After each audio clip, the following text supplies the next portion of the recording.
আমি বিশেষ করে এটা করি যে গুড়টা যখন একটু পাতলা থাকবে তখনই আমি তার মধ্যে যেটা দেওয়া সেটা ঢালি।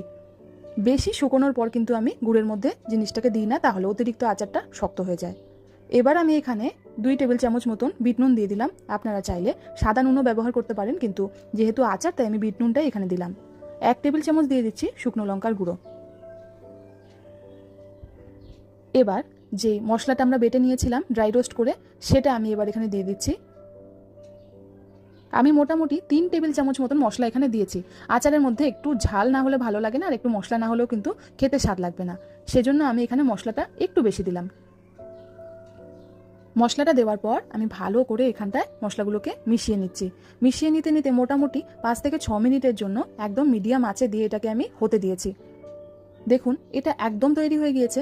এর থেকে বেশি কিন্তু আমরা এটাকে আঠা আঠা করবো না। আমি যখন এটাকে শুকাবো আর বয়ামের মধ্যে ভরবো তখন আপনারা নিজেরাই